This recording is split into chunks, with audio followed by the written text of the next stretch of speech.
Welcome to Libertarian Counterpoint. I am your host, James Just. With me today is Mr. John Cameron, as usual, and we want to thank you for being here tonight.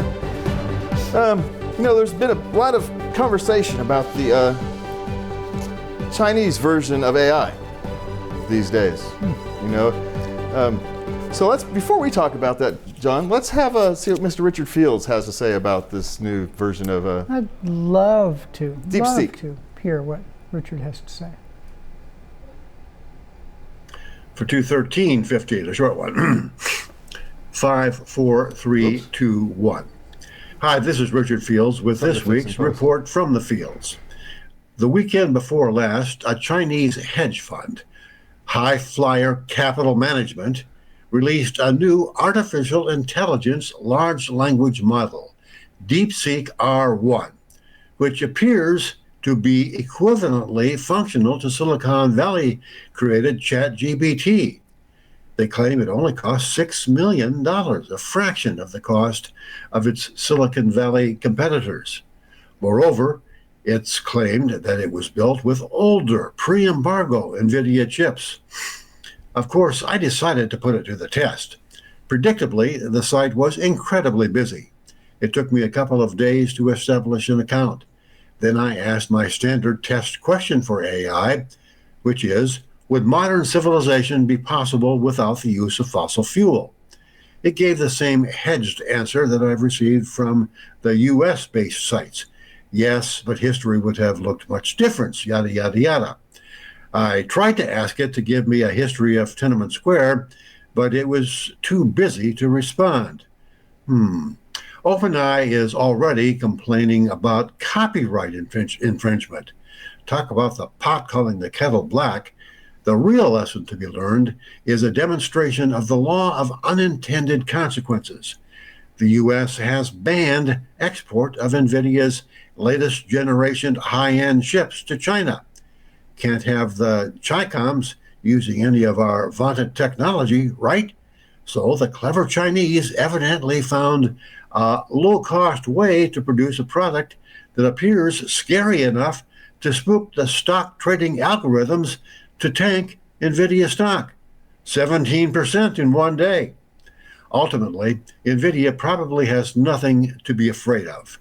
More companies producing more AI machines will just feed an insatiable demand for machine-written term papers and the like. And there may be some actual productivity gains coming from AI in the real world. It sure reduces the research time to write these reports. And that's this week's report from the fields. I'm Richard Fields. See you again next week. Thank you, Richard. What's interesting, I looked into this DeepSeek thing, and one of the reason it was able to do it so cheaply is because they're only trying to be 75% as accurate as the Western models. Which are only about 50% as accurate as they should be. As they should be, and so they're not really trying to be all that accurate, so they're trying to simulate having the same type of AI that the Western companies do, but they really just don't. It's, again, and we've discussed, AI is not really AI, it's simply just a different algorithm, a different way for them to process data. And even if it is AI and you do all the learning and everything, garbage in, garbage out. So if you're going out there to the web for information to build the language model, right? And half of the information that you get is incorrect or slanted or both, then no matter how smart it is, what you're going to get is some pretty dumb answers. I have an example. I asked Google, because they have a sort of clunky AI answering questions now instead of the way they used to do things. I know I shouldn't use Google, but for simple things I do. What's the weight equivalent of one serving of rice? It says either a cup or 200 grams of cooked rice. So I figured, cool, I don't have to measure, but I thought, let me check that because it doesn't seem right. So I measured, this is rice, right? Should be simple, there's thousands of books with this information in. So I measured a cup and weighed it, and that cup was 100 grams, not 200 grams. So if I'd have done it by weight, everybody would have been eating 2 servings of rice. And since some people in the family have a low blood sugar issue, you know, that's like 17 spoonsful of sugar. So very simple question, logical, that anybody who's ever done any cooking of rice would know. Their AI front end on Google didn't know it. So the common sense stuff sometimes just flies right out the window. And anything that has a political bias, which is everything now, you get basically the narrative, and you, like Richard said, like his question, Yeah. So. Well, you know, the AI can't spell strawberry because of the way it converts the words. It converts the letters to binary, and then it tries to analyze the binary, but words like strawberry with double R's, it doesn't translate. That's why it can't spell. That's why none of these AIs can spell very well. So unless the programming of a specific word is programmed in. Again. Similarity between anybody who's going to public schools in California and artificial intelligence. So we're talking about artificial intelligence, but but global elites, you know, the global deep state, shall we say, they're trying to get digital IDs rammed through. They're trying to kind of force small countries. They're starting with small countries, and they're going to go to the medium size, and eventually they're going to try and get it here to the United States to force everybody onto digital IDs. And the reason for these digital IDs is because they're afraid of the populist uprising that is going on in Europe, in the United States. Even in Canada is starting to pull away from this globalist elite cabal, or whatever we want to call it. And, you know, they're fighting back. They're not going to let go of their power as easily as we want. They won't. Yeah, it's it'll get interesting in the House and in the Senate and in the lower courts and everything here. But the thing about it is, if you look up, populism is basically democracy. So somehow people are popular who don't agree with them and win an election are populists. They're fascists. They're oligarchs, they're all the rest of that. But if one of their people wins who's popular, and they are always temporarily popular until they actually have to do something, then people see what idiots they elect. And it's basically democracy, you know, and we are a country, heaven forbid, God protect us, we're a democracy. So whoever people want to vote for, they get. Now the Democratic Party chose not to do that for their last 2 presidential candidates, and they're paying the price. It is a bit strange that, you know, we got to protect our democracy by protecting an entrenched bureaucracy is essentially what the globalist elites do. It's somehow the bureaucracy is the sign of democracy, not people voting. Well, no, it's that the bureaucracy knows best. That you can't put important decisions in the hand of the population because they'll elect a populist. I mean, it's circular and illogical. And if you asked AI to explain it, the chip would explode. Well, there's this underlying notion that we talked about it last week.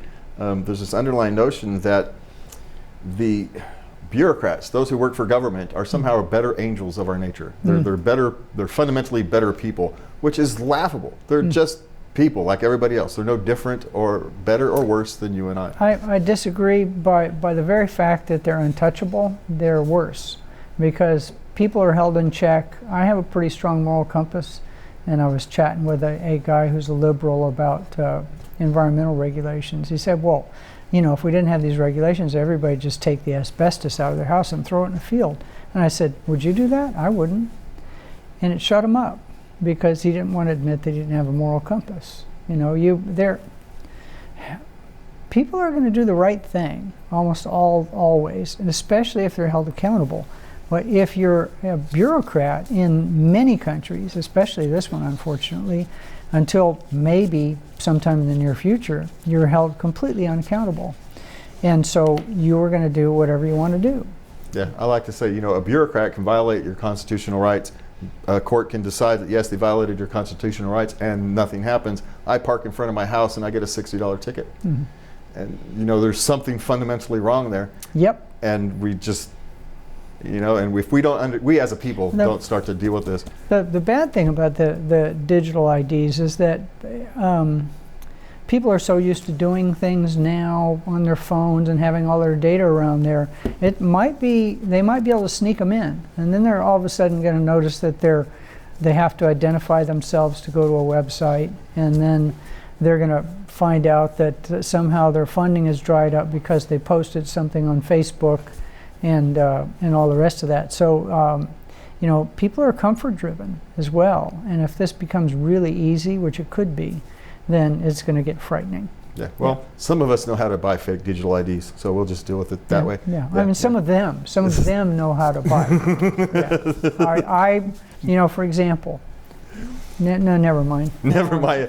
So, electric vehicles. There's a big fight over electric vehicles. Mandates. Let's be clear. It's mandates that the fight is over. It's not. No one's really fighting over electric vehicles. If you want to buy an electric vehicle, buy one. If you want to buy a diesel vehicle, buy one. You just don't want to be forced to buy an electric vehicle, which, by the way, then reduces the desire for these electric vehicle companies to have a low price because you're forced to buy a product. Yeah. And so, if it wasn't for all the subsidies associated with it, you wouldn't buy one.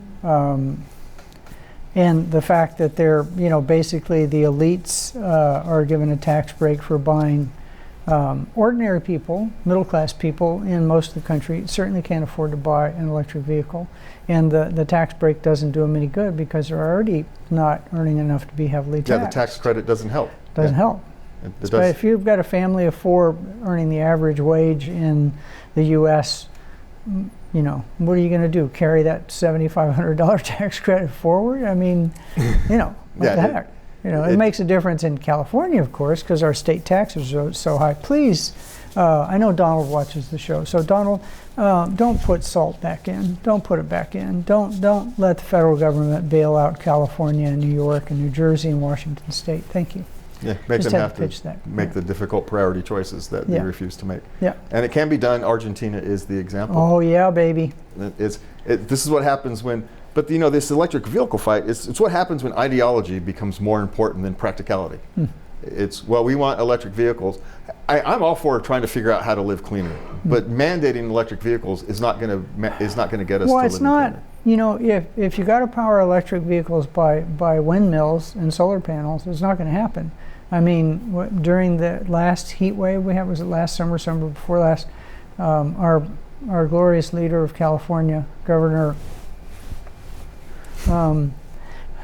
smiling as the fires raged around him, said, "Don't charge your electrical vehicles because the grid's a little stressed right now." Well, and again, we used to tell us that you do the high energy stuff at night. Well, if you're having a lot of it rely on solar power, you need to high your energy stuff during the day because that's when you have it. And so you have to, if you're going to do solar power, you're going to have to retrain everybody to do the high energy stuff at the peak of the day because that's when it has the most. We really don't need air conditioning. We don't need hot water. I mean, that's just bourgeoisie luxuries. Who needs that? Well, apparently People bathe way too often. Apparently Britain doesn't need air conditioning, John, because they don't need heat. Britain is under the threat of blackouts, John, because the Norwegian government has changed hands, so we say. The current Norwegian government can no longer govern. The current coalition can no longer govern. A lot of that going on. And the reason the current coalition can no longer govern is because their energy prices are skyrocketing. And as populist people do, we care more about ourselves than we do about people across the sea. And we have energy. We're not going to be forced to sell it to somebody else at a higher price than we want to pay. Which is essentially what's been happening. Now, isn't it Norway that has the huge sovereign wealth fund because they own all the oil out in the North Sea? Yeah. I think it's Norway. Yeah. So there's some crazy stuff going on. Crazy stuff going on, bro. Let me tell you. And to add to the craziness, so Britain has decided that they're going to need to, in order to hit net zero, whatever that means, they're going to have to shut down 9% of their farmland. Let's see what happens, because I've been to England and I met English farmers. I want to see what happens when they try to tell those people, yeah, we need to shut your farm down, bro, and you're going to get off the land that your family's been farming for the last 63 generations. That's going to be an interesting insurrection. Yeah, so where are they going to get this food from that they're no longer going to be producing? Where is it going to magically come from? I mean, it's not like you can't replace it. It comes from the supermarket, doesn't it? I mean, it's going to be grown somewhere. Tesco. So just because it's grown in Africa or South America doesn't mean that the pollution has gone away. No, it's even worse there. Yeah. Because they're burning firewood because we want the people like the Sierra Club and Earth First and Center for Biological Diversity lobby heavily against them using any kind of fossil fuels because they want them to jump that and go directly to solar and wind. Crazy, man. Crazy. I know, and I don't understand, John, how they cannot do they even look at what the potentials can happen for? Do they even think about these kind of things? That if we take 9% of our land out of production, that food has to be replaced, which means it has to be grown somewhere else and then shipped here. And are we not going to calculate the cost, no, the environmental cost of that? They're not going to calculate that cost, and they're not going to calculate the loss of jobs, the loss of revenue, all the rest of that associated with the farms not working. They're going to have to buy those people off, which is going to add to their national debt, and on and on and on and on. And you know, England is sitting on a huge amount of nice, clean natural gas. They won't let them touch. They're shutting down nuclear power plants again. I want to go on that rant, but we don't have time on this show. Well, before we move on to the next topic, I want to point out that the single biggest anti-poverty tool we have is cheap energy. Yeah. And if you make energy expensive, you are essentially guaranteeing more and more people are going to be living in poverty conditions. Yep. And that is the sad reality. Okay, on to the next one. John, DEI is a big discussion, right? And as libertarians, we have no problems with diversity because, you know, why would we? Inclusion is the same thing. Why would you be exclusive in your thought process? Personally, well, equity. I am a snob and an elitist, so I like to do some things that are exclusive, but that's a personal decision on my part, and I pay for it. I pay a lot of money to go into some places that are pretty, you know, one. And I won't talk about it now. It's pretty exclusive. Yeah. It's not illegal. It's not immoral. It's a gym, for God's sake. But you know, I like going there. But the problem is that the Constitution of the United States of America basically says that all people are created equal. Martin Luther King said in his famous speech, I look forward to the day when my children will be judged by the content of their character, not the color of their skin. Yet somehow we've decided that racial quotas are somehow non-discriminatory. And then they put that in the military. And in the military has been probably one of the first places where no matter what the color of your skin, you could get ahead and make a career for yourself. And in the military, I'm a former paratrooper, you don't care if the person next to you is a lizard, as long as they'll cover your back. They can carry you off the battlefield if you're shot. They'll do their job and their mission, even though their life's at risk. You don't care what color they are, what language they speak, what sex they are, but they have to be able to do the job. And you can't pick people who can't do the job by some sort of quota system and have a functioning military. Yeah, well, what disturbs me the most is we decided 40, 50 years ago at this point that making decisions based upon race, gender, sexuality was fundamentally wrong. And in the last religion. And in the last 15, 20 years, we've decided, no, that's the correct thing to do. And there's a disconnect there somewhere. And the real problem with DEI actually isn't the theoretical end goal. Right? We're all for diversity, we're all for inclusion. Personally, equity is like fairness. It's a meaningless phrase that is, you know, the person's perspective is going to tell you what it means rather than if there's an actual genuine meaning there. But the real problem with DEI, and we talk about the price of equity, and there's a good chart in the next school. Equity in Fairfax County Schools costs $6.4 million per year just to pay all the people in the equity. If we can bring up the next chart there, please. Because we'll see this. This is ludicrous. The convoluted nature of the of the There it is. organization chart. Now this is just for the Office of Equity Organization. It's a disaster. And you're taking how percentage of that? You've got $6.4 million, not just the money, but the organizational focus. Yeah.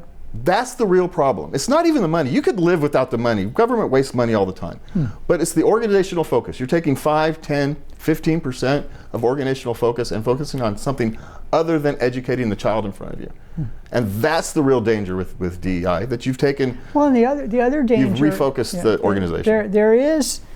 There is a danger in DEI itself, which I want to make sure I get a little bit of time to talk about. And that's when you talk about forced outcomes rather than because the Constitution says all men are created equal, and we know that's not true. Some people are smarter, some people are taller, some people have hair, like this guy right here. I don't. We're not created equal. What that meant was that we have an equal opportunity to not be held back by any of those differences. It doesn't talk about equality of outcome. Equality of outcome is communism, and communism is failed horribly everywhere it's ever been tried. Well, it didn't even have equal outcomes. No, because the rich Politburo members were rich and the poor peasants were starving. But it's you can't tell a group of people that they are victims from the time they're born and just through their life, that the reason you're not succeeding is that you're a victim. And other people saying, you can't point to another group and say, you've had an unequal access to success since birth because of the color of your skin. You know, that's basically the concept of original sin forced upon a population and fancied up in political language. And when you do that, it creates people who do not associate hard work with success, and other people who are somehow guilty about what they've accomplished in life. And that's immoral and it's wrong.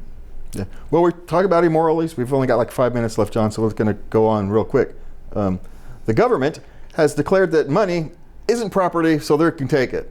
Because it's not, you have the constitutional right to protect your property. But if money isn't property, therefore we can still take it. That's the newest legal theory from the believers in big government. And we give Reason a lot of credit on the show. Go to Reason, look this up. There's a lot of free access on Reason. This is an actual case that IJ is defending this person because they decided to. I'm trying to remember what the guy, blue collar guy, I think. Yeah, it's a small business.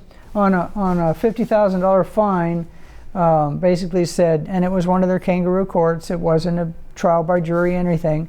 And then when the guy said, no, this is wrong, they said, oh, well, no, we're not taking your property. So property laws, because money is a legal fiction. The government prints money, and it's not based on anything like gold standard or anything. And that was in their legal brief, folks. They decided somehow that in order to steal this guy's money, they just declared money not being property. That means that anybody could walk into a bank and take all the money and it wouldn't be a crime. Oh no, you can't do that. It's only the government can do that. Only the government can take back. And we've seen this kind of ridiculous stuff before. I mean, last year we covered a story here where they decided bees were fish so they could regulate an irrigation ditch on somebody's farm. So, you know, the government running amok. And again, I've parked in front of my own house overnight for reasons, and I got a $60 ticket for parking in front of my own house. And the people who kind of pursue this stuff, this kind of abject nonsense, pay no cost for it. No price. They will pay no penalty. In fact, they will likely get promoted because they have a novel legal theory now. That's what's actually going to happen. Run for public office. God, John, don't tempt them. Okay, one more topic we've got, and this one is just a bit of fun, John. Net worth of millennials has quadrupled in the recent years, but they're calling it phantom wealth. But I hate to break it to people, but most wealth is phantom. Most wealth is in property value or stock value. That's where most wealth comes from. I mean, there's opportunity costs and all the rest of those costs. So you know, just because you can't write a check and buy something with it doesn't mean it isn't wealth. I mean, even you can't sell your house, yet you can borrow against it, so the wealth is there.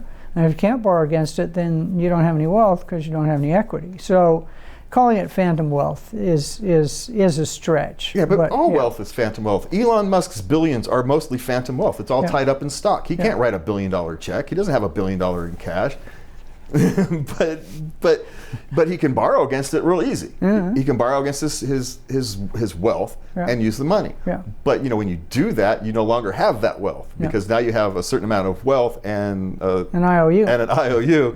And so it subtracts. Yeah. So if you had a $500,000 house, it just shows that somehow millennials managed to invest the money they got for being unemployed during COVID into the stock market. We all know that's true, folks, so don't get upset with me. And those stocks have gone up. Stocks go up, stocks go down. Some of them bought houses. You know, they were able to buy houses, and their houses have skyrocketed, and that's where their wealth is coming from. But they don't feel wealthy because they don't have a big bank account. But by their own standards, when they look at all those rich boomers, well, those rich boomers, most of their wealth is in their house. Is in their property that they've bought. It's not.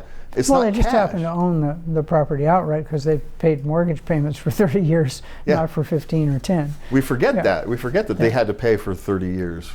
And a lot of them had to pay, 14% interest in the 70s, depending upon when you bought it. Yeah, so it's not like they managed to do it, though, didn't they? Yeah. And my first home loan, and only because I waited a long time to buy a house till I could buy in exactly the right spot, still have it. It was almost 8%.